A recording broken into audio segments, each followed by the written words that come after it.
Ang kwentong ito ay hangong sa totoong buhay. Mula ito sa isa nating kabayan na itago na lang natin sa pangalang Mang Dalino, taong 1970, Zamboanga. Donato! Nasaan ka bang gurang ka? Lumapit ka nga rito nang mapalo kita. Sobra-sobra ka na. Pati kalabaw dinadamay mo sa kalokohan mo. Nasaan yung ngipin nun? Nagkaroon pa tayo ng alagang bungal. Oy Donato ba? Matandang to. Nagbibigi-bigihan kasi may kasalanan. Hay! Binaybay ni Mang Dalino ang daan patungo sa pasungan. Naabutan nito doon ng kapatid. Ngumiti habang nakatingin sa hawak ng ngipin. Inabot niya ang walis tingting sabay hampas sa ulo nito. Magkakagoiter ako kakatawag sa'yo eh. Wala ka talagang ginawa kung hindi pa sakitin ang ulo ko. Marami akong pinoproblema. Huwag mo nang dagdagan, pakiusap lang. Ano bang problema mo? Bakit ka lang hahampas? Kapag ako nabaliw dahil sa kagagawan mo, lagot ka sa akin. Ano bang hinihimutok mo ngayon? Walang araw na hindi tayo nagbabangayan, magtigil ka nga. Ikaw ang magtigil, Donato. Puro kakalokohan eh. Tignan mo nga yung kalabaw natin doon. Bungal!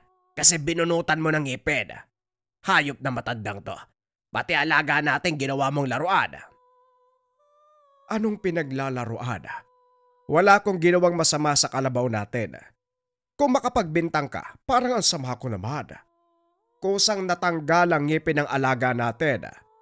Alam mo ba kung anong magandang balita? Magandang balita mo yung mukha mo. Huwag mo akong dinadamay sa kalokohan mo ha. At saka, walang ngipin na kusang natatanggal kung walang bumunot. Ikaw na gurang ka. Hindi ko na alam ang gagawin sa'yo.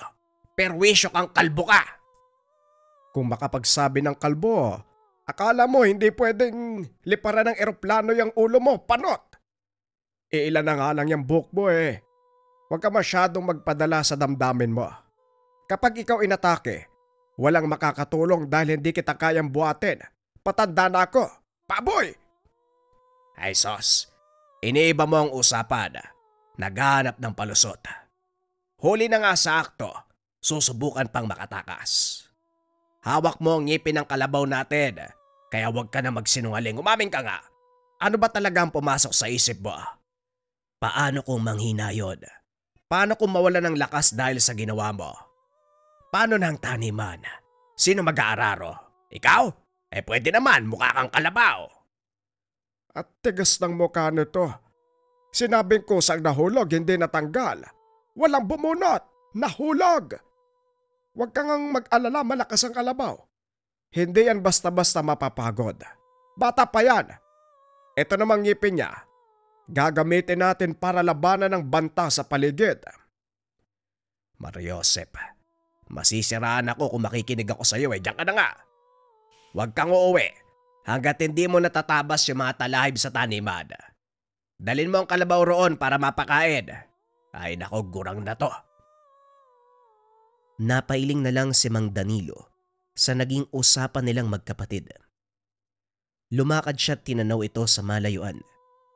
Marunong namang sumunod sa utos pero umandar ang pagiging pasaway. Ilang sandali pa. Natanaw sa unahan ang grupo ng mga tulisang rebelde. Dali-dali niyang tinawag si Mang Donato para balaan. Wala kasing patawad ang mga ito at ugali ang pagpatay ng tao. Kaya lang huli na dahil nagharap ang mga ito. Ay tanda, ang taba ng kalabaw mo ha. Halatang maayos ang pagkakaalaga. Baka pwede naming itumba. Pampawi lang ng gutom. Wika ni Kasawa. Sumenya sa mga kasama na lapitan ang kalabaw. Pero bago ito mangyari, kinakailangan munang dumaan kay Mang Donato. Kalma lang mga bata. Kumakasta para kay mga hari ah. Baka nakakalimutan nyo. Kalaban kayo ng bayan at wala kayong karapatan na magpagala-gala. Tumigil kayo. Pag-uuntugin ko yung mga mukha nyo. Babala ni Mang Donato.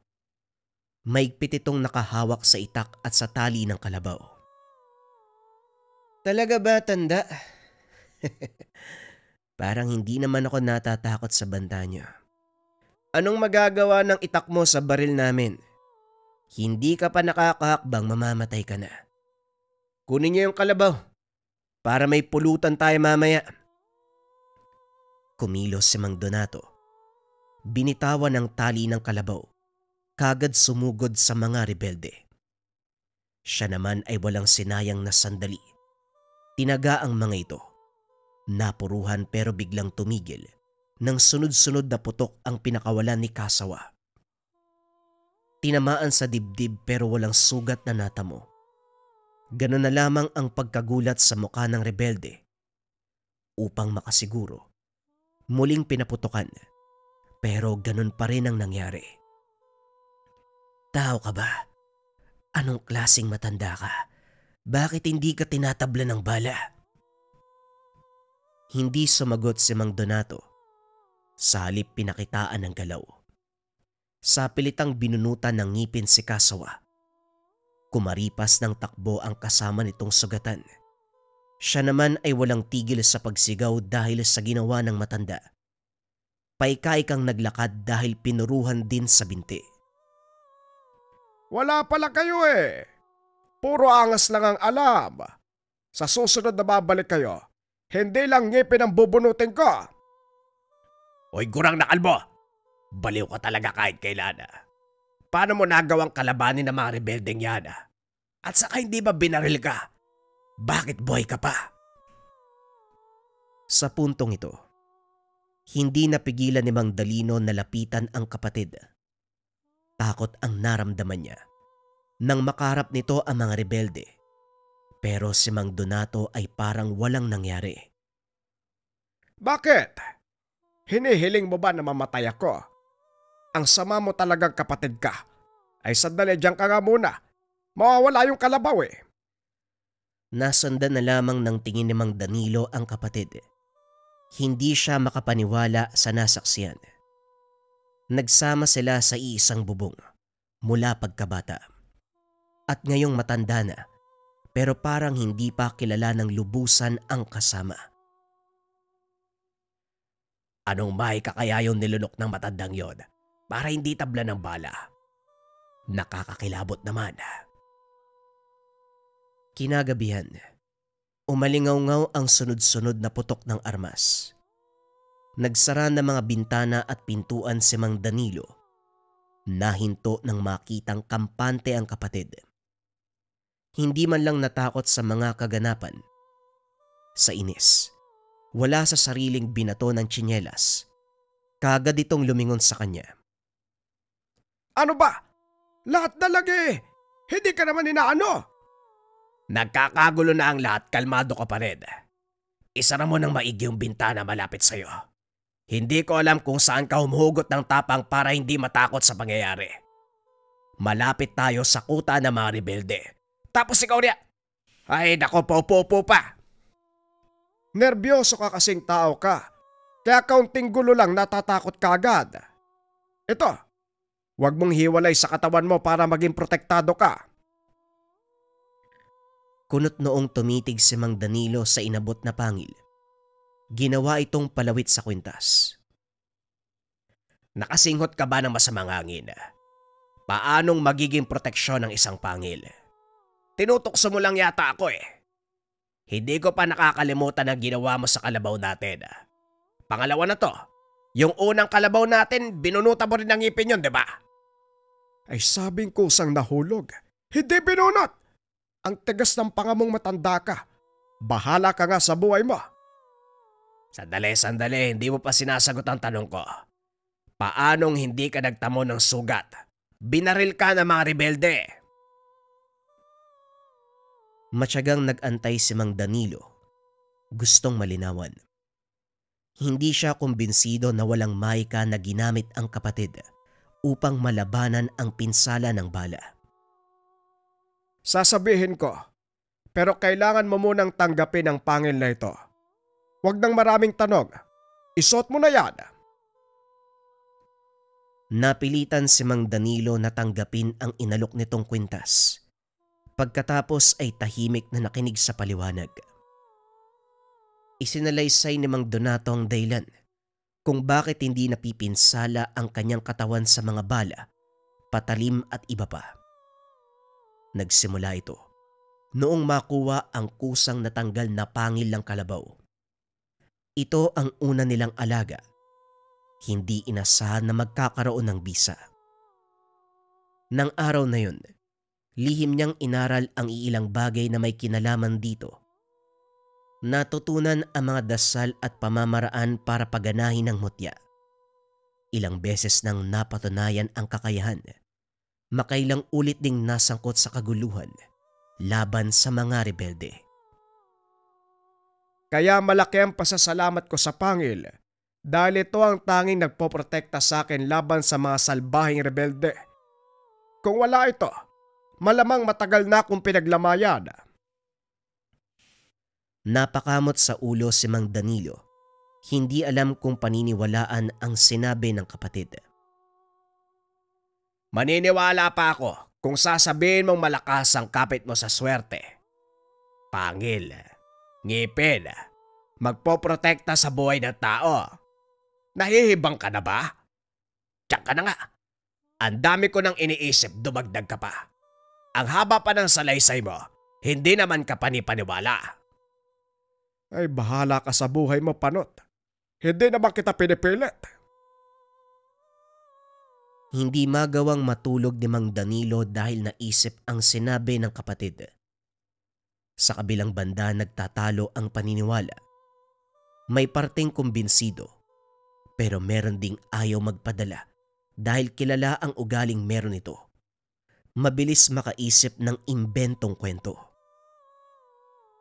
Pero kung pagbabatayan ko yung nangyaring pamamaril sa kanya, parang pwede. Ay nako, nababaliw na ako kakaisip. Tama na nga muna. Bukas ko na lang tatanungin yung gurang na yon. Pagsapit ng madaling araw, napansin niyang umalis ng bahay si Mang Donato. Kagad nagtaka dahil wala namang dapat asikasuhin ng araw na yon. Kaya naman walang pagdadalawang isip na sinundan. Mula sa pagbaybay ng daan, lumihis si Mang Donato, sumuot sa gubat, umakyat ng bundok. Tahimik itong sinundan hanggang sa narating ang tuktok kung saan may rebeldeng nag-aantay. Maingat siyang kumilos upang makalapit at mapakinggan ang usapan. Sinabi ko na sa inyo wala akong balak na sumapi sa grupong ito. Marangal akong tao, hindi kagaya nyo halangang kaluluwa nyo Wika ni Mang Donato sa kausap na rebelde. Kung makapagsalita ka, akala mo hindi pumatay ng tao. Kung tutuusin pareho tayong kriminal. Parehong may pinatay, kaya huwag ka magmalinis. Balita ko pinuruan mo yung grupo ni Kasawa. Mainam dahil sa gabal sa mga plano mga langgam na yun Palaging umiiksena sa mga bala ko. Hindi ko itatanggi na may pinatay akong tao, pero wag mo akong itulad sa kagaya mong demonyo. Balik ta rin man ang mundo, magkaiba tayo. Pumapatay ka ng walang dahilan, samantalang ako meron. O sige na kung saan ka masaya. Pinatawag kita ngayon para sabihing sasama ka sa paglusob doon sa kabilang kampo. May maliit na grupo. Sinusubukan ng pasensya ko. Gusto ko silang turuan ng leksyon. At bakit naman ako sasali? Anong kinalaman ko sa kaguluhan niyo? Uy tanda, alam mong ayaw ko sa maraming kuda. O sige ganito, kung hindi ka sasama, bibisita ako sa inyo para kausapin ang kapatid mong si... Ano ang pangalan ng matandang kasama mo sa bahay? Napabunot ng patalim si Mang Donato, sabay tutok kay Alakdan. Wag na wag mong idadamay si Danilo. Subukan mong lumapit sa kanya. Hindi ako magdadalawang isip na pumatay. Magkasubukan tayo nang malaman mo kung paano ako magalit. Tumawa ang rebelde sa inasal ni Mang Donato. Alam niya, Ayaw na ayaw isali sa ganitong usapan ang kapatid. Mahal mo talaga matandang yun, ano? Kung ayaw mo siyang madamay, sasama ka bukas. Kapag hindi ka dumating, burol ng kapatid mo nga sikasuhin. Natapos ang usapan nang umalis ito. Si Mang Donato, nagmamadaling bumaba ng kabundukan, nagtungo sa bukirin at sinimulan ang mga gawain. Samantalang hindi makapaniwala si Mang Dalino sa nakitang pag-uusap. Lingid sa kalaman, nakipag-ugnayan sa rebelde ang kapatid. Buong akalay sa taniman lamang umiikot ang atensyon. Sumasaglit pala sa pagtulong sa mga taong iyon. Bukod pa dito, isa sa gumugulo sa isipan ang narinig na pumapatay ng tao si Mang Donato. Mukhang marami akong hindi alam sa matandang to ah. Magkapatid kami. Nakatira sa isang bubong. Pero may mga galaw siyang hindi ko nalalaman. Paano kong haharapin ang katotohanan kung talagang ang pumapatay ang gunang na ito? Pero paano niya nagagawa? Alam ko si Raulo lang yan eh. Hindi kumikitil ng buhay. Ay, ang gulo! Nang mga sumunod na sandali, ibinuhos ni Mang Dalino ang oras sa pagbabantay sa kilos ng kapatid. Palihim na sinundan saan man magpunta. Sa bukirin, sa kapitbahay, maging sa likod lang ng tahanan. Nasagot ang mga katanungan ng isang gabi. May napagawing nilalang. Abala sa pagliligpit ng mga binilad na mais si Mang Danilo nang may lumitaw na bata. Madungis, nanghihina, nagmamakaawang tulungan.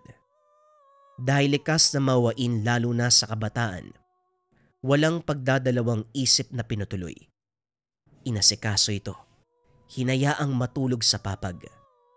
Bumalik din sa naudlot na gawain ang matanda.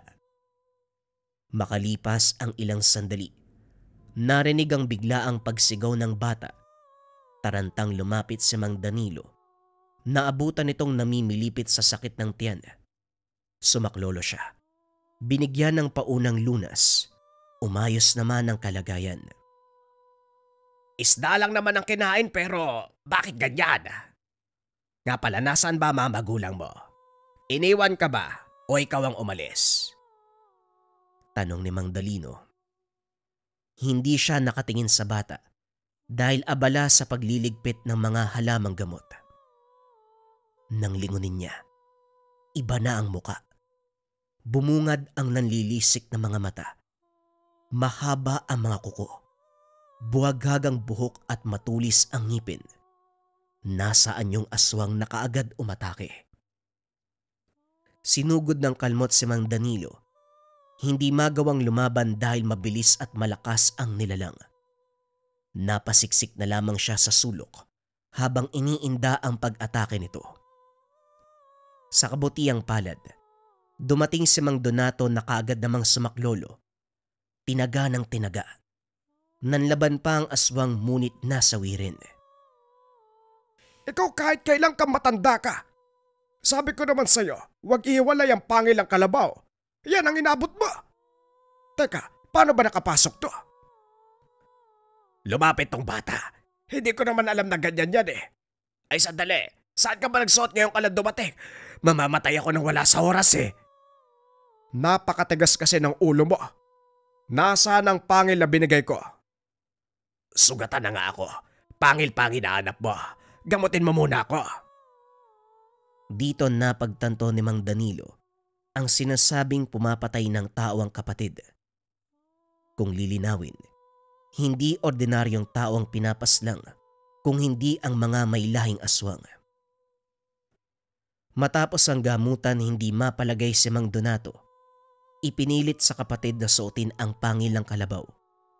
Ayaw nito, pero dahil nangungumbinse ay nadala din. Aaray-aray ka pa. Ikaw ang nagpahamak sa sarili mo.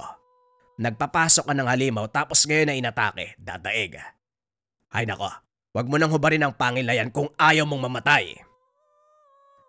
Hindi nagreklamo si Mang Dalino dahil makaraan ang ilang sandali. Unti-unting umepekto ang bisa ng pangil. Ang sugat na sobrang hapdi at kirot. Humupa. Wala na siyang maramdamang pananakit. Talaga bang may kapangyarihan ang pangil na ito? Nawala ang sakit na sugat ko. Wika ni Mang Danilo. Pinisil-pisil pa ang sugat para makasigurado. Napasigaw ng pasimpleng tinaga ng kapatid sa kamay. Lalong nadagdagan ng pagkamangha dahil tumalbog lang ang patalim. O ano ka ngayon? Nilait mo pa ang pangil. Kaya ka nitong protektahan laban sa kamatayan. At isa pa, walang aswang na makakalapit sa'yo. Dahil sa oras na mapansin nilang may tinatangan ka, sila na mismo ang lalayo. Huwag mong ubarin yan. Natuwa si Mang Donato nang tuluyang tinanggap ng kapatid ang pangil. Pagkatapos ito ay naghanda siya para sa napag-usapan nila ng rebelde. Sinundan ni Mang Danilo ang kapatid na maagang lumabas ng bahay. May ideya siyang pupuntahan nito ang grupo ni Alakdan. Hindi nagkamali dahil sa paanan pa lang ng bundok nakatagpo na ang mga ito. Gusto niyang lapitan para kaladkarin pero sa dami ng mga rebelde ay hindi magawa. Natatakot siya manghimasok lalo pat delikadong tao. Palihim na lamang na sinundan. Pinuntahan ng grupo ang kabilang bundok kung saan nagkukuta ang samahan na lulusubin. Kakarating pa lang, kagad nagputukan ang mga armas. Isa-isang nalagas ang miyembro ng bawat isang panig hanggang sa iilan na lang ang natira. Nag-alala si Mang Danilo para sa kapatid dahil ito ang punterya ng mga kalaban. Ilang beses itong natumba matapos matamaan. Alam niyang protektado ng tangan pero hindi mapigilan ang pangamba. Nang hindi makatiis, nanguha ng armas sa rebeldeng nakabulagta. Tumulong sa pamamaril. Sira ulong gurang! Ano ginagawa mo rito? Namamaril ka pa! Itapon mo yan! Bakit ka pa kasi sumali sa mga rebeldeng yan? Ginagawa ka lang nilang pain.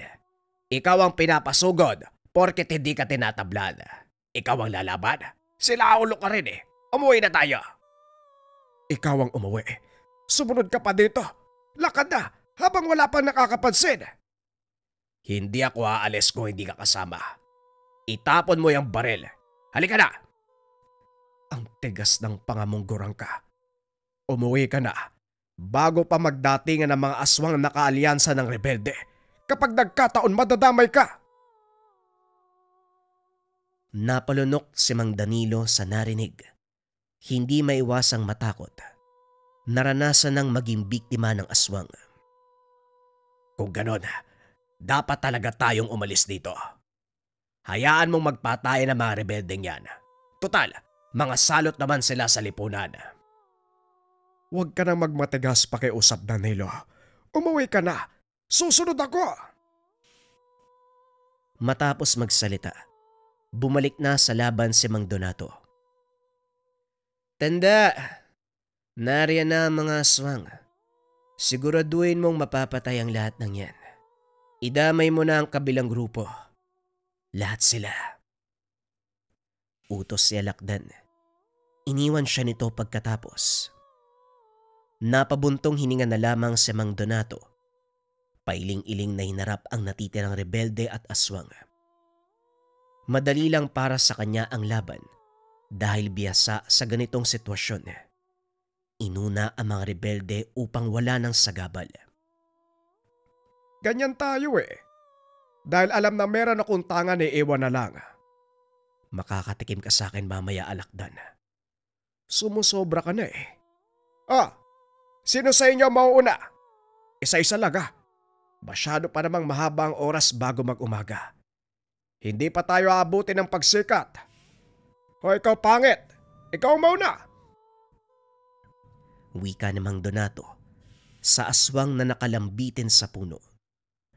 Umatake ito pero madaling naibagsak dahil pinuruan kagad ang puso pagkatapos ay ginilitan ng leeg. Umatras ang iba nang makita ang nangyari lalo na nang maramdaman ang bisa ng tinatangan na mutya. Pero may iilang nangungursonada, hindi naman inatrasan ng matanda, binigyan ng magandang laban. Sa huli ay lahat ng ito ay nakabulagta na lamang kasama ang ibang miyembro ng rebelde. Nagmamadaling umalis sa lugar si Mang Donato. Sinalubong naman siya ng kapatid, binato ng mga salita. Sa wakas naisipan umuwi ng Guraga. Ano? Naubos ba mga kalaban? Nag-aangas ka na naman. Inako ang pakikipaglaban. Gusto mo yatang matanghal bilang bayani. Pwede ba tumahimik ka muna kahit ngayon lang? May niisip ang tao eh. At saka nung pumasok sa kokote mo, talagang sumunod ka pa. Hindi kita binigyan ng pangil para makieksena sa mga lakad ko. Proteksyon mo yon. Dito ka lang dapat sa bahay. Teka, wag mo sabihing may susunod pang laban. Daig mo pa ang sundalo sa dami ng gera mo ah. Pupuntahan ko na si Alakdan. Hindi na ako magpapagamit sa hayop na yon. Ito na ang huli, kaya kakausapin ko siya. Mabuti naman, magandang naisip mo. Kahit papano pala gumagana yung utak mo. Sa puntong ito nakaharap si Alakdan. May namumuong tensyon dahil ayaw siyang pakawalan. Mariin ang banta na pupuntiryahin si Mang Danilo sa oras na titiwalag sa grupo. Hindi naman siya opisyal na kasapi, pero dahil sa kakayahan, madalas pinapasama sa operasyon. Tandaan mong mahirap akong kalabanin. Sa oras na galawin mo ang kapatid ko, kamatayan ang igagante ko. Kung sa bagay, ang katulad mo ay walang kinakatakutan. Kinakalaban mo nga ang bayan eh. Yun na ang huli. Wala ka nang maaasahan sa akin. Wika ni Mang Donato. Muling nagbanta si Alakdan, pero hindi na pinansin. Lumipas sa mga araw, wala namang nangyari. Tahimik ang buhay at puro gawaing bukid ang inatupag. Gayunpaman, bantay sarado ang kapatid dahil sa banta ni Alakdan. Sa kabutiang palad, matiwasay na dumaan ang mga araw. Kung may mga ingay man, bangayan lang ng magkapatid. Kung minsan pinagsasabihan ni Mang Danilo si Mang Donato dahil sa pagbabantay nito sa kanya. Baka nakakalimutan mong matanda na ako. Tapos na ang aking kabataan, kaya hindi mo ako dapat bantayan. Nangangamba ka na baka may sumugod. Kung meron sana noon pa, ilang buwan na nakalipas magmula nang tinapos mong ugnayan kay Alakdan. Siguradong umiilag din sa'yo si Alakdan dahil alam niya ang lakas mo. Hindi natin sigurado. Pero bakit ka ba nag-iinarte? Binabantayan ka lang naman ah. Alam kong hinuhubad mo minsan ng pangil, kaya wala akong tiwala sa'yo. Pinagtatawanan kasi ako na nakakakita sa kwintas. Bakit daw ako may suot ng ngipin? Mangkukulam ba daw ako? Diyos ko por santo. Makasalanan ng tao pero kailanman hindi pumapanig sa kasamaan. Tinawag pa ako mangkukulam. Nagpapadala ka naman sa sinasabi nila. Isuot mo yan. Mamaya may biglang umatake, mapano ka? Mamaya na, matutulog pa ako eh. Sa gabal sa liig. Ikaw na muna magbantay sa binilad na mais. Maraming manok dyan na manggugulo. Tahimik na naupo sa ilalim ng puno si Mang Donato. Tinanaw ang nakabilad na mais sa bakuran. Ilang sandali pa may dalawang babaeng bumaybay sa daan. May kalayuan pero saktong namukaan. Nahinto sa pagakbang nang makita siya. Kagad nag-init ang tangan, kaya may ideya kung anong klase ng tao ang mga ito. Nagmamadaling bumalik sa dinaanan nang tumayo siya. Nakakainsulto naman ng mga yon. Kung makatakbo, akala mo nakakita ng demonyo. Sino ba namang hindi matatakot sa mukha mo? Daig pa ang demonyo. Pangit! Pumasok ka sa loob. Ako magbabantay dito. Hindi ako makatulog eh. Nagising siya bandang hating gabi. Wala sa tahanan ang kapatid. Hindi rin mahagilap sa labas. Pinagpalagay na lamang na baka nagtungo sa tindahan para bumili ng kape. Pero nang hindi pa bumabalik makaraan ang ilang oras, napilitan siyang hanapin. Dadaan muna sa taniman bago makarating sa tindahan. Doon palang narinig ang pagpalahaw ng kung sino. Nang mapagtanto kung saan galing, dali-daling pinuntahan. Nakita si Mang Danilo na sugatan habang ang kalabaw ay nakabulagta na lamang. Wakwak ang katawan. Sa hindi kalayuan napansin ang anino ng aswang. Nanginangat-ngat pa ang natangay na laman. Dinala muna sa ligtas sa lugar ang kapatid bago hinamon ang nilalang. Walang pakundangan sa pagsugod ang aswang. Masyadong agresibo, paulit-ulit ng kalmot. Parang linta kung makakapit sa likod ni Mang Donato.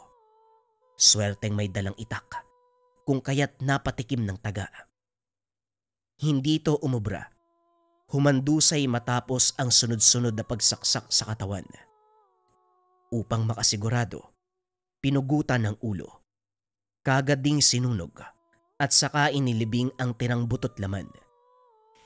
Pagdating ng tahanan, sermon ang inabot ni Mang Danilo.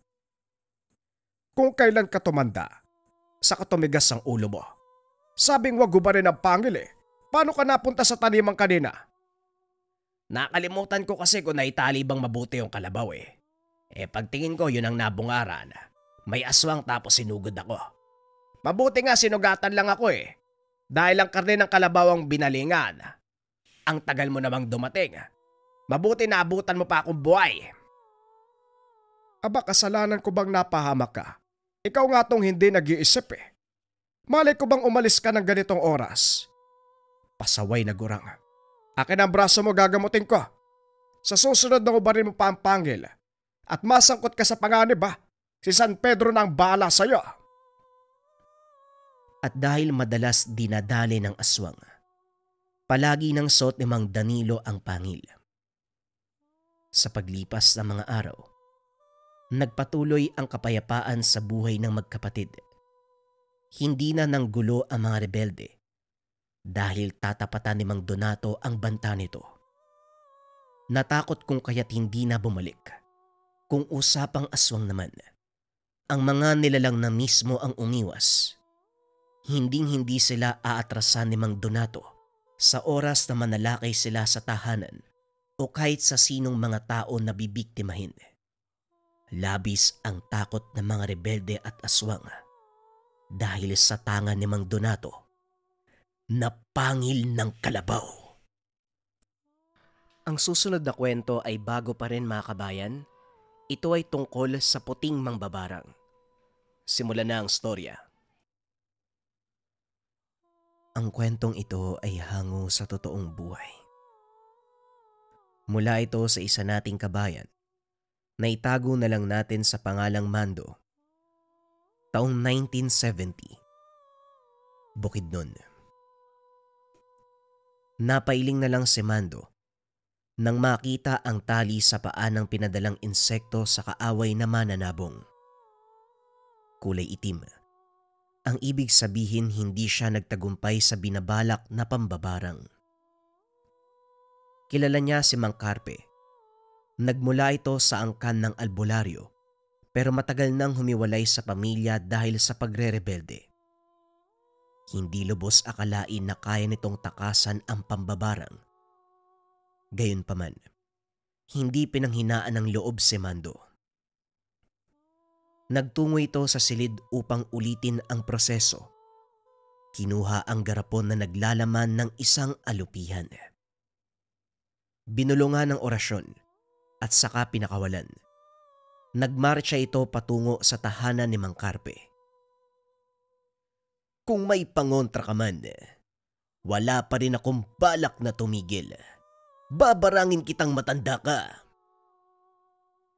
Wika ni Mando, bago'y pagpatuloy ang pagkakarga ng dasal sa iba pang insekto na nakakulong sa mga garapon. Inihanda niya ito para lamang kay Mang Carpe. Nagsimula ang lahat nang mandaya si Mang Carpe sa sabong. Ilang beses silang nagpang-abot at palaging idinadaan sa dayaan ang pagsusugal. Hindi lang sa manok, kundi pati na sa pustahan. Ilang ulit na rin ang komprontasyong naganap Kaso nga lang palaging pinapabura ng karamihan ang matanda. Walang nagawa si Mando kung kaya't naisip na gumante sa ibang paraan. Nag-intay ng ilang oras. Sa kabutihang palad natanaw ang pinadalang alupihan. Mabilis itong gumapang mula sa lupa patungo sa kanyang kinalalagyan. Pero ganun na lamang ang inis nang muling makita ang itim na tali. Sa ikalawang pagkakataon, hindi siya nagtagumpay. Sa galit niya, lumabas ng tahanan at pinuntahan ang kinalalagyan ni Mang Carpe. Naabutan itong nagsisibak ng kahoy sa bakuran, nakangiti ng nakakaloko sa kanya. Magandang hapon, Mando. Sa dinami-rami ng inaasahan kong bisita, hindi ko naisip na ikaw pa magpapakita. Ano bang sadya mo? Bakit parang may kung anong hinanakit dyan sa kalooban mo? May nagawa ba ako mali? Tanong ni Mang Carpe. Nagbuntong hininga si Mando. Pilit pinapakalma ang sarili. Maraming dumaraan at nakatambay. Ayaw niyang makita ng mga ito ang tunay na pag-uugali. Gusto ko lang po sanang malaman kung sasalang kayo sa sabungan bukas. May panabong akong nais ilaban at maaaring manok mo sanang ipangtapat. Tumatapang ka na, bata. Alam ng lahat dito na isa kong matinik na kalaban pagdating sa sabong at wala ni isang naglakas ng loob na humamon sa akin. Maliban sa iyo, ha? Talaga bang gusto mong makipaglaban? Walang sisihan kung uuwi ka ng talunan. Palagi naman eh. Lalong nag-init ang katawan ni Mando sa galit. Nagtawanan ang mga tambay na nakarinig. Dumagdag pa ang nakakainsultong ngisi ni Mang Carpe. Tinapunan ng huling tingin ng matanda bago siya tumalikod. Hindi lumayo si Mando. Nagtago lamang sa masukal na bahagi ng kakahuyan malapit sa tahanan ni Mang Carpe. Pinagmasdan ng paligid. Sinubukang alamin ang katauhan ng matanda. Sa pagkakalam niya, nagmula sa angkan ng albularyo ang matanda, kaso hindi ito nag-aral ng lihim na karunungan. Wala itong ni katiting na interes sa ganitong gawain kaya gano'n na lamang ang pagtataka kung bakit hindi siya tinatabla ng parang. Idagdag pa ang kumpiyansa nito sa sarili na para bang may tinatagong alas. Lumipas ang ilang oras. Nagpa siya si Mando na umalis. Palubog na ang araw. May bagay pang aasikasuhin. Sa ikatlong pagkakataon sinubukan muli ang pambabarang. Sa puntong ito, ang pinakamakamandag na alupihan ang inihipan ng orasyon. Nagmarcha ito patungo sa tahanan ng biktima. Ipinagpatuloy ang ritual habang unti-unting gumagapang sa katawan ng matanda ang insekto. Sekretong pumasok sa kaloob-looban. Walang ideya si Mang Carpe. Napaaray na lamang nang maramdaman ang sakit sa bahagi ng tiyan. Hindi masyadong nabigyan ng pansin dahil nawala kagad. Nang mabasa ni Mando ang kalagayan ng pinadalang insekto, lubos na ligaya ang naramdaman.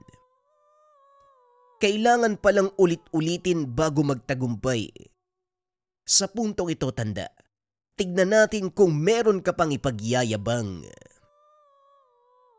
Wika ni Mando. Lumakas ang pagtawa habang tinatapos ang ritual sa isang mahabang dasal. Kinabukasan taas noong naglakbay sa daan si Mando. Nagtaka ang mga tambay sa ipinapakita niyang kasiyahan. Lumapit ang kakilala nito na si Mang Rosco. Parang ang saya mo ngayon, Mando. Anong meron? Laki ng ngiti mo. Kung makataas no, parang ikaw ay may-ari ng daan.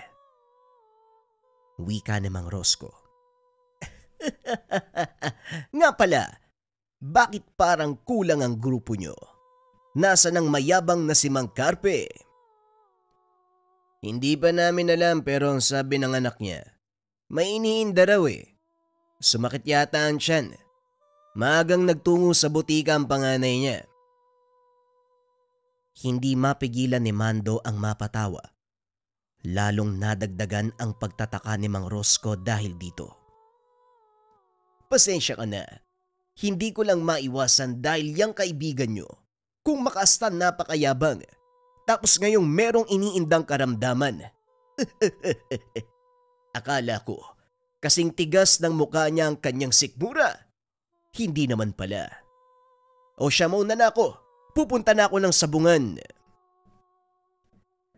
Pasipol-sipol na lalampasan ng grupo ni Mang Rosco. Hindi pa rin maalis ang tuwa. Nagsimula ang sabong. Sa pagkakataong ito ay panalo si Mando. Abot langit ang saya dahil buhos-buhos ang swerte. Nilubos habang wala pa si Mang Carpe sa bakod na tanging nandadaya sa kanya. Sa kalagitnaan biglang dumating ang anak na matanda sabay sugod. Tumilapon si Mando. Dama ang pananakit ng ulo nang tumama sa konkretong dingding. Hindi maiwasang mapamura nang mapansin ang pagdurugo. Bumangon siya. Nagpakawala ng sunod-sunod na suntok. Subalit dahil biyasa sa pisikalan ang kalaban, hindi niya mapatamaan. Etong Mando na to, mambabarang. Binarang niya si Tatay Carpe na ngayon ay may iniindang sakit. Huwag mo nang subukang ipagkaila. Huli ka na sakto eh. Nagpunta kami sa albularyo. Nakaligtaan lang ni Tio Carding na lapatan ng depensa si Tatay. Tinrabaho mo naman kagad. Umalingaw-ngaw ang bulong-bulungan. Hindi makapaniwala sa nabunyag na katauhan ni Mando. Kilala ang binata bilang tahimik. Hindi masyadong nakikipag-usap. Isang manunugal pero limitado lamang ang sinasabi. Minsan pa siyang napagkamalang pipi dahil sa ganitong pag-uugali. Dito rin nalaman ang dahilan kung bakit hirap siyang patamaan ng barang ang matanda nung una. Nilalapatan pala ito ng depensa. Kaya pala ang saya mo kanina habang nag-uusap tayo tungkol sa nangyari kay Paring Carpe. Hindi ako makapaniwala. Mambabarang ka. Tama nga sila. Delikado ang tahimik na tao. Sandali lang naman. Kung makabintang kayo, parang siguradong sigurado. Bakit? May patunay ba ang albularyo na ako ang mambabarang? Paano ko naging mambabarang? Wala akong alam sa bagay na yan. At isa pa, sa pagsasabong umiikot ang buhay ko, hindi sa walang kwentang bagay katulad niyan. Sinubukan niyang linisin ang pangalan. Hindi na kaya pang manatili sa harapan ng lahat dahil natatakot ito sa pwedeng mangyari sa kanya. Subok at mahusay na albularyo si Tio Carding. Kaya hindi siya pwedeng magkamali. Ikaw ang bumarang kay Tatay, hayop ka! Muling sumugod si Andres. Walang sino mang umawat sa kaguluhan. Nakatingin ng ibang manunugal. Hinayaang magtuos ang dalawa. Natigil nang dumating ang may-ari ng sabungan. Parehong pinalabas ang dalawa at pansamantalang pinagbawalang makapasok sa lugar. Sa tahanan naglabas ng galit si Mando. Hindi inasahan, ganon kabilis malalaman ang kanyang ginawa. Wala sa isip ang ganitong pangyayari. Mang Carding, isa pang pesteng matandang to. Magpinsan sila, kaya malamang tumulong. Sige, kayong dalawa ang babarangin ko. Damay-damay na to. Hindi, pati si Andres, ang siraulong batang yun, binugbog pa ako. Kagad nagsagawa ng ritual si Mando. Wala siyang naramdamang pagbalik ng sumpa kung kaya't sigurado ito na walang ginawang aksyon ang kabilang kampo. Sa puntong ito, hindi lang alupihan ang binulungan, pati na rin iba pang insekto na nakakulong sa mga garapon. Pinadala niya ang lahat ng mga ito sa balwarte ng albularyo upang mangasik. Hindi lang sa bahay, kundi maging sa katawan nito. Matapos ang mahabang ritual, lumawak ang ngiti ni Mando nang makabalik ang isa sa mga insekto. Kulay pula. Muling nagtagumpay ang binalak. Pulpul na albularyo. Hindi nagawang kontrahin ang pambabarang ko. Magkadugo nga talaga sila. Mga inutil! Pinalipas ni Mando ang mga araw. Dito nagsimula ang kalbaryo ng angkan. Si Mang Carpe ay lumobo ang tiyan. Si Andres na anak, dinapuan ng hindi matukoy na karamdaman. Ang albularyo na si Mang Carding tumigil sa panggagamot para asikasuhin ng sarili basta na lamang naihimatay dulot ng pananakit ng kaloob-looban. Isang araw, binulabog ng albularyo ang binata, harap-harapang kinumpronta. Mando, pakiusap. Itigil mo na ang ginagawa mo. Huwag na nating palalain ang sitwasyon. Ano bang kasalanan namin sa'yo para patawan mo kami ng ganitong parusa? Kung magkagalit kayo ni Carpe, pagpasensyahan mo na lang. Alam mo naman ang matandang yon, maraming nalalamang kabulastugan. Wika ni Mang Carding. Nanghihina na ito habang hawak-hawak ang tiyan. Sandali lang, Manong. Hindi ba isak ang albularyo? Paanong nangyaring hindi mo nagawang kontrahin ang barang? Nung sinuri mo ang kalagayan ni Mang Carpe, anong nangyari? Bakit hindi mo ginawa ang nararapat? Masyadong malakas ang puwersa mo. Sinubukan kong tawagin ka sa pamamagitan ng espiritual na pamamaraan pero hindi gumana. Aminado kung malakas ka. Hindi ko kayang Wika ni Mang Carding. Sumuka ito ng dugo. Hindi napigilan ng binata ang tumawa sa paghihirap nito. Ganyan nga. Pasensya na rin kung masyadong malakas ang puwersa. Pero wala na akong magagawa. Hindi ko galing bawiin ang ipinataw kong sumpa. Pagdusahan niyo hanggang kamatayan. Pinagsarahan ng pintuan ng matanda. Nagtungo sa silid kung nasaan naroon ang mga insekto. Humalakhak habang kinakausap ang mga ito. Hindi mapigilan ang nararamdamang saya. Tama sila. Tahimik lang akong tao, pero malupit kapag gumanti. Kung hindi ako dinaya sa sugalan, Mang Carpe, maayos sana ang karamdaman mo ngayon. Kaso masyado kang mayabang. Dahil sa kagagawan mo may ibang nadamay. Hindi ko na rin yun kasalanan. Sa muling pagdaan ng mga araw, lumala ng lumala ang kalagayan ng mga ito.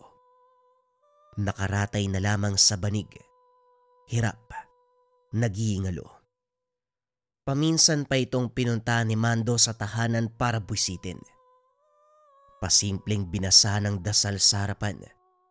Abot langit ang takot ng mga ito sa ginawa niya. Nahinto nang magsalita si Mang Carpe.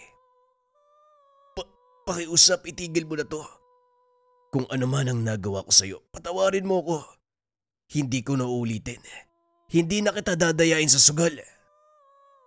Talagang hindi na mauulit dahil mamamatay ka. Naghihirap ka na dyan sa papag mo. Baka mamaya hindi ka na huminga. Iho, gagawin namin lahat ng gusto mo. Tanggalin mo lang ang sumpa. Ipinapangako namin kailanman hindi ka nagagampalain. Pakiusap, itigil mo na ang pagpapahirap sa amin. Sandaling napaisip si Mando. Pero kahit anong pangungumbinse sa sarili na itigil ang pagpapahirap sa mga ito, matimbang pa rin ang pagpataw ng parusa. May ugali siyang dadalhin hanggang kamatayan ng biktima. Walang atrasan kapag nasimulan. Humanda ka talaga, Mando. Sa oras na malaman ng mga kaanak namin ang ginawa mo, mauuna kang mamatay kaysa sa amin. Pumantig ang tenga ni Mando nang marinig ang sinabi ni Andres. Walang pasabing nilapitan at sinikmuraan. Binugbog ng binugbog hanggang sa mawala ng malay. Kayo na nga tong umapi sakin. Kayo pa ang may ganang magsalita ng ganyan. Tandaan nyo, lalo ka na, Mang Carpe. Nagsimula ang lahat ng ito sa'yo, kaya walang ibang sisisihin kung hindi ikaw lang. Pagdusahan nyo ito hanggang kamatayan. Iniwan sila ni Mando. Isinara ng mabuti ang pintuan upang walang kahit na sinong makapasok. Sinigurado niya rin na walang makakakita sa kanya nang sa gayoy walang maghinala. Kaso nga lang dahil sa sinabi ni Andres sa sabungan, nag-iba ang pakikitungo ng mga tao sa kanya. Umiiwas ng tingin. Ayaw siyang makasalubong sa daan. Maging sa sabungan dumidistansya sa kanya. Minsan pa'y hinahayaan siyang manalo para makaiwas sa pambabarang. Sinamantala ng binata ang sitwasyon. Subalit isang araw, naalerto si Mando nang makitang may bumisita sa tahanan ni Mang Carpe. Sa pagkakalam niya, kaanak ito na nagmula sa karatig probinsya, isa ding albularyo. Nagmamadaling bumalik ng tahanan ng binata. Sa puntong ito nagsagawa ng ritual upang tuluyan ang mga biktima. Subalit laking gulat nang hindi tumalab ang anumang orasyon. Inulit ng inulit pero walang pagbabago. Kinutuban siya. Naisip na baka nakontra ang barang. Balisang pabalik-balik sa kwarto kung saan nakalatag ang mga kagamitan. Natigilan nang marinig ang boses mula sa labas. Nasa bakuran ang kaanak ni Mang Carpe. Wala itong kasama. Panay ang pagtawag sa kanya. Alam kong nandyan ka sa loob, binata. Lumabas ka rito. Harapan ako makikipag-usap. Hindi ako nandito para sindakin ka kaya huwag ka matakot. Harapin mo ko nang masimulan ng bagay na dapat ayusin. Wika ni Mang Dantoy. Napalunok ng laway si Mando. Kung hindi siya nagkamali ng pagkilala sa tao, isa ito sa pinakamahusay na albularyo sa pinanggalingang probinsya. Minsan niya nang narinig ang pangalan nito, pero hindi akalaing kaanak pala ni Mang Carpe. Sa puntong yun, napailing na lamang ang binata. Nagkamali ba ako ng binangga? Kaya siguro kampante si Mang Carpe dahil may kaanak na mahusay na albularyo. Pero hindi dapat ako magpatalo sa mga ito. Sila ang unang ng api. Gumanti lang ako. Tanda! Bahala ka sa buhay mo. Mabulok ka sa labas! Ilang sandali pa naramdaman niya ang puwersa ni Mang Dantoy. Nagbibitaw na ito ng orasyon. Dali-dali niya itong kinontra. Sa puntong ito gumana muli ang kanyang depensa. Napangiti siya nang makitang nahirapan ng matanda. Napahawak ito sa dibdib. Napaubo na may kasamang maliit na insekto. Kapag hindi ka pa umalis, hindi lang yan ang aabutin mo. Matutulad ka sa mga kamag-anak mo. Nandito ako upang ayusin ang alitan nyo ni Carpe. Pero masyado kang matigas. Hindi alam ni Mando kung nagbabanta ba ang kausap. Gayunpaman, naaaliw ito sa pagbibigay ng karamdaman. Nang mga sumunod na araw, naging kampante ang binata dahil walang balita mula sa kampo ni Mang Carpe. Nalaman na lang nila, dinala sa probinsya ang mga ito upang doon magpagaling sa dinaramdam. Naging bantay sarado din sa posibleng pagbalik ng barang. Pero walang senyales hanggang sa lumipas ang panahon. Nagpatuloy sa buhay si Mando. Nasa sabungan lamang ang pagmumuka. Dahil takot ang mga tao, siya ang palaging nananalo sa pustahan. Sa sobrang pagkalulong sa sugal, hindi na malayan ang unti-unting pag-epekto ng pagbabalik ng sumpa. Habang nagpapahinga sa bakuran, napansin na lamang ni Mando na parang may gumagapang sa loob ng tiyan. Binaliwala ng una sa pag-aakalang dulot lamang ng hindi pagkatunaw ng kinaing karne. Pero habang tumatagal, tumitindi ang sakit. Parang may gumagapang na ahas sa loob ng katawan. Mabilis na kapag-isip at dahil na rin sa takot, nagmamadaling nagsagawa ng ritual upang pigilan ang paglala ng kalagayan. Ilang sandali pa, napag-alamang binalik sa kanya ang ginawang pambabarang kay Mang Carpe at sa dalawa pang biktima. Mabuti na lang natanggal niya dahil sa kakayan.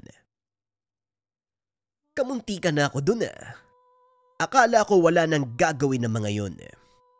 Nagpapalipas lang pala ng panahon. Tutal, kayo ang nagsimula. Tignan natin kung hanggang saan ang kaya nyo.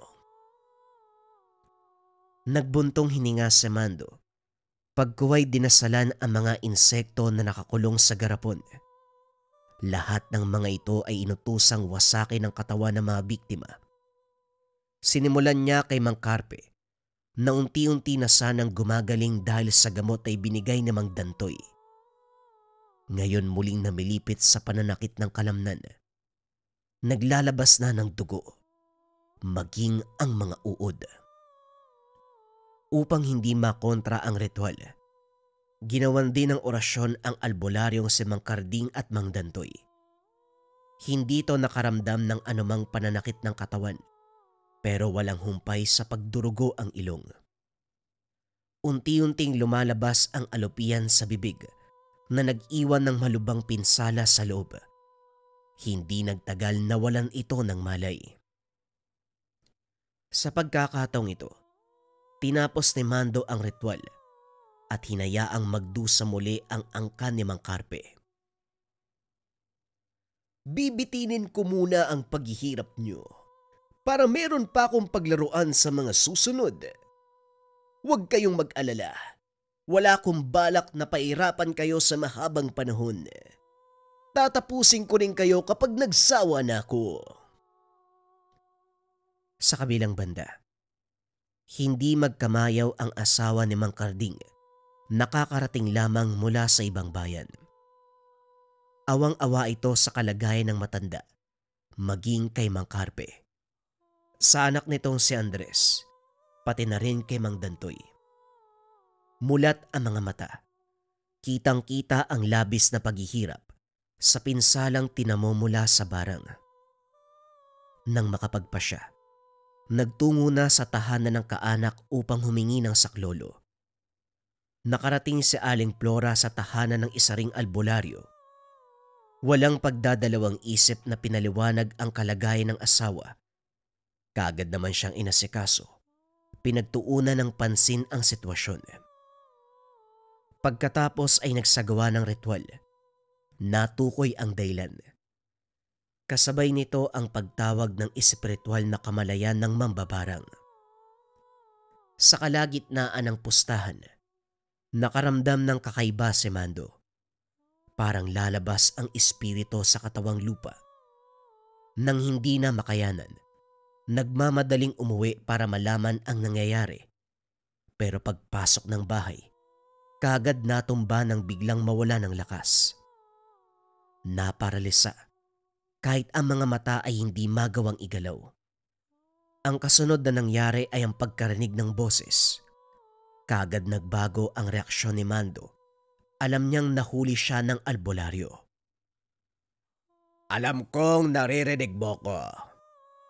Ngayon pa lang magsalita ka na para hindi na humaba at lumala ang parusang ibibigay ko. Sino ka? Anong pangalan mo? At bakit mo binarang ang taong to? Itinikom ni Mando ang bibig. Walang balak na sumagot. Hindi tumigil ang albularyo. Naramdaman na lang ng binata ang matutulis na bagay na paulit-ulit na tumutusok sa kanyang paa. Hindi lang yun. Maging ang tiyan ay meron ng nararamdaman. Nag-ipon ng lakas si Mandro at kinontra ang ritual ng albularyo. Matapos ang sunod-sunod na pag-usal ng dasal, walang kahirap-hirap na nakawala.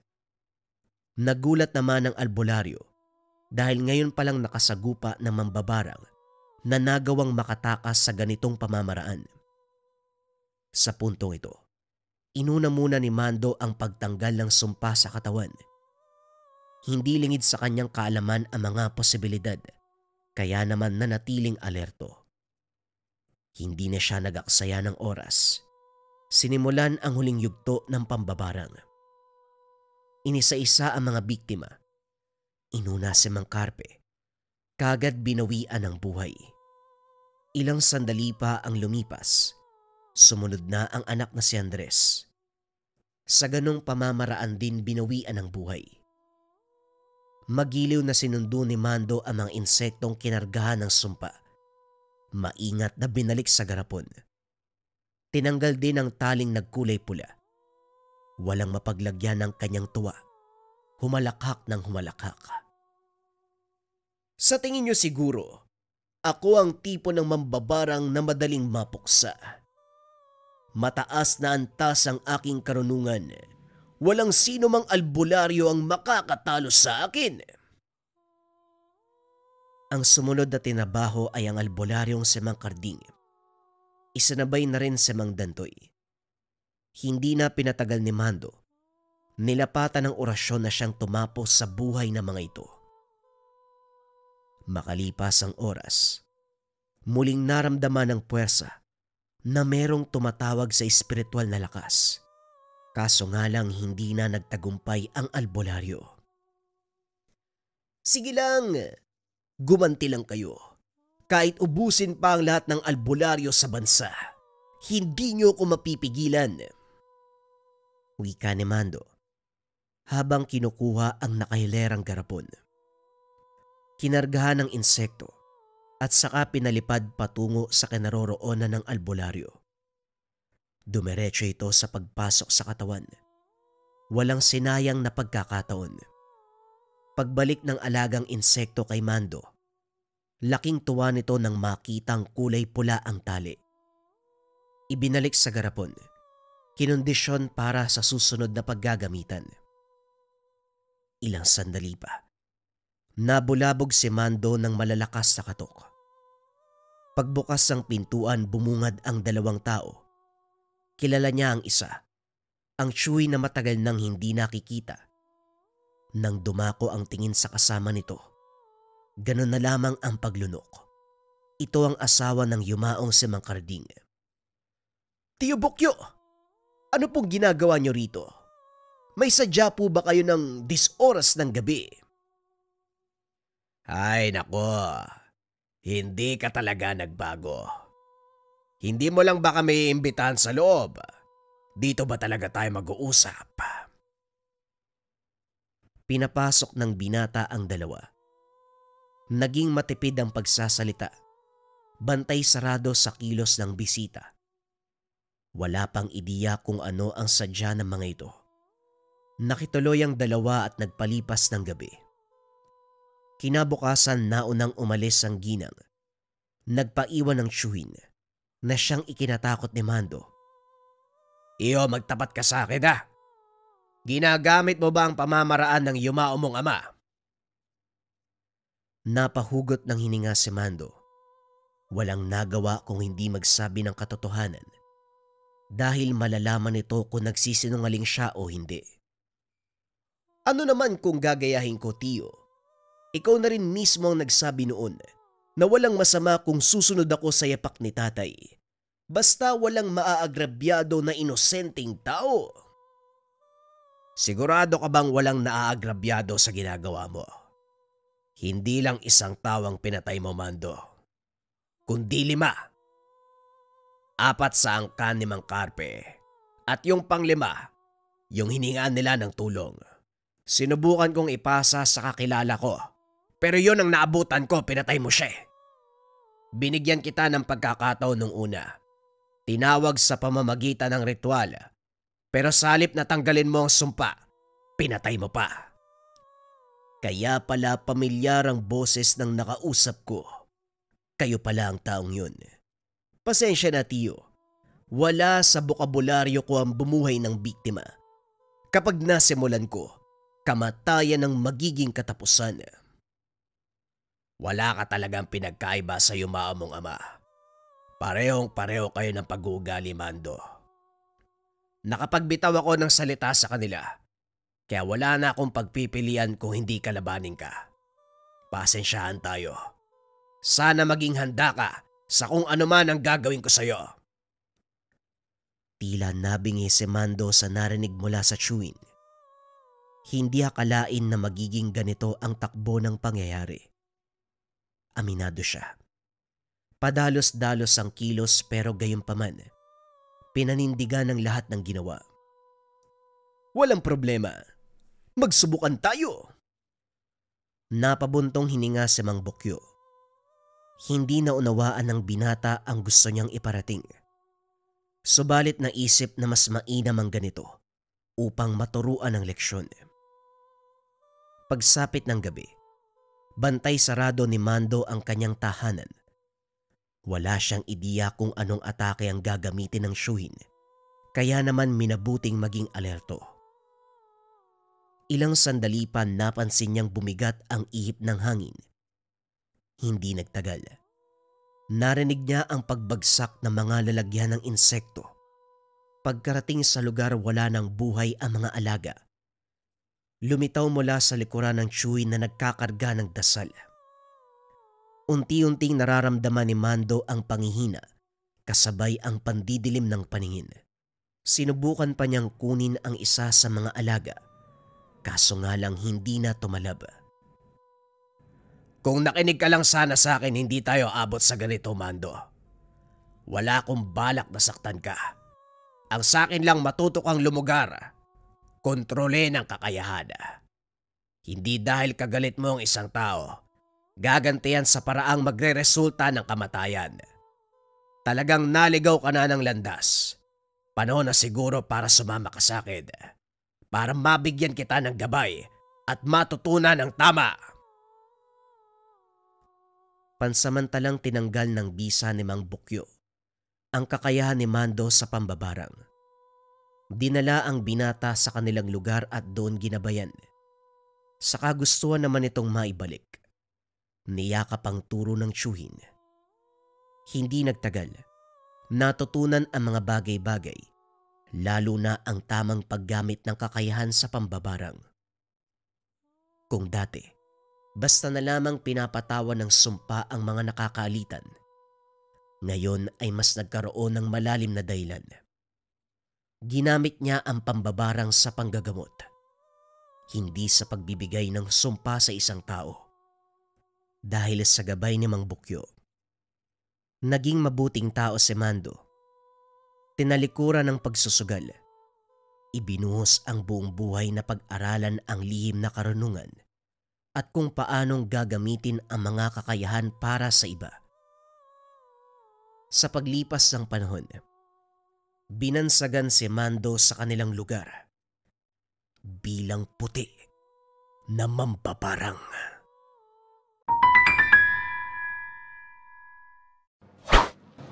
Kaluban de Pampaamo.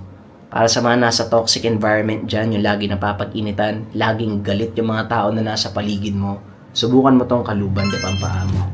Ayan. Meron itong mga sangkap sa loob, mga kabayan. Itong kaluban, gawa ito ng mga katutubo sa Negros. Yung mga pangkalikasang sangkap, naroon sa loob. Again, pampaamo to, mga kabayan.